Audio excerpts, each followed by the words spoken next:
adiga iyo anugu jaraa'imta caynkaas oo kala inaynaan qabin laakiin waxa laga yaabaa inaynu qabno ya'si ah talo ma laga yaabaa mar dambe inay xaaladdu wanaagsanaato waxa la yidhi cidda wax xukuntaay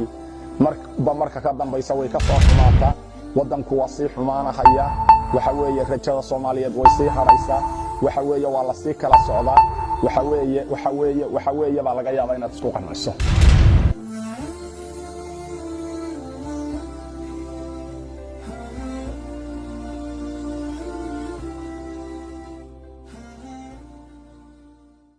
بسم الله الرحمن الرحيم الحمد لله رب العالمين ونصلي ونسلم على نبينا محمد وآله وصحبه أجمعين السلام عليكم ورحمة الله وبركاته أحبتي الكرام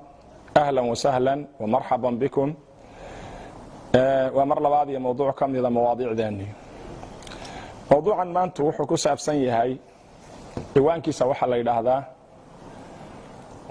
waxaad ku noolaataa amal iyo rajo waxaad iska ilaalisaa ya'siga iyo qanuudka iyo quusta waxaad barataa tafaa'ulka waxaad ka qiyaas qaadataa wixii soo gaadhay ambiyadii ilaahay wuxuuna baray nabi maxamed calayhi salaatu wasalaam wuxuu inoo sheegay nin dembi galay dabeedna dembigii uu galay iyo jariimadii uu galay aan quusan isagoo isku dayay inuu mar walba guul aakhiritaanka gaadho wuxuu dilay 99 qof wuxuu u tagay nin zaahida wuxuu ku yidhi tawba ma leeyahay oo inaan mar dambe guulaysto falxumada aan ku jiro aan ka dhex baxo xanuunkay haya inaan ka bogsado suuragal ma tahay markaasaa wuxuu ku yidhi maya isaga laftiisii intuu dilay baa wuxuu yidhi tira nin weyn baa igu dhawo boqol baan kaagaga dhigaya la soco waanu dilay dadkii wuxuu weydiiyey aclam man fi al-ard dadka adduunyada joogay ugu cilmi badan waxa loo sheegay nin aad u cilmi badan ninkii uu tagay wuxuu yiri niyo tooba ma leeyahay wuxuu war adiga iyo toobada yaad kala dhex gali kara tooba waad leedahay laakiin waxaad samaysaa meeshan qofka xun lagaaga bartay intaad ka haajirto oo ka safarto meel qof wanaagsan lagaaga baran doona aad meel hebla meesha la yiraahdo dad wanaagsan baa ilaahay ku caabuday oo tago tuuladii aad deganayd iyo qaryadaadii iskaga tag tuuladii iyo qaryadiisii iskaga tagay meeshii wanaagsanayd buu aaday isagoo sii socda ayuu dhexda malakul mawt kula kulmay nafti baa laga qaaday nafti markii laga qaaday ayay malaa'ikatu rahma iyo malaa'ikatu alcadaab ku murmeen ninkani shaqi buu ahaa ahlu naar buu ahaa ilaahay agti waxba uma yaalaan ee ninkani at-taa'ibu qofku mar hadduu tooba keeno dunuubtiisa uu ka noqdo wuxuu la mid yahay qof aan dambi lahayn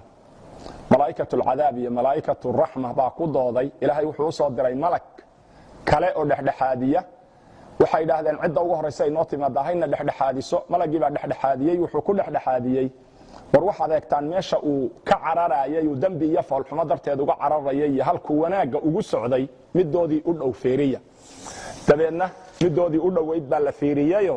wuxuu u dhawaaday meeshuu u socday uu doonayay shakhsiyadiisa inuu wax kaga bedelo oo rajo soo celinta u ahayd halkii baa dhawaatay dabeedna min ahli khayr buu ka mid noqday waxa laga yaabaa adiga iyo anugu jaraa'imta caynkaas oo kala inaynaan qabin laakiin waxa laga yaabaa inaynu qabno ya'si ah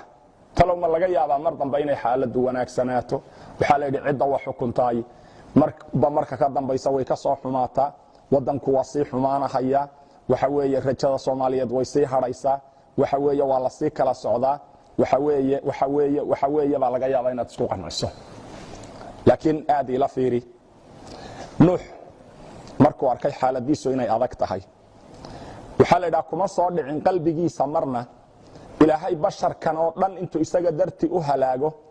sukaanta caalamka degan oo dhan ilaahay darti intuu u rogo isaga iyo waman macahu fi safiinati inay badbaadi doonaan marna nuux qalbigiisa kuma jirin waad garan kartaa fadaca rabbahu anni maghlubun fantasir bun nuux ku dhawaaqay fafatahna abwaab as-samaa guushi baa timido albaabadii samada la furay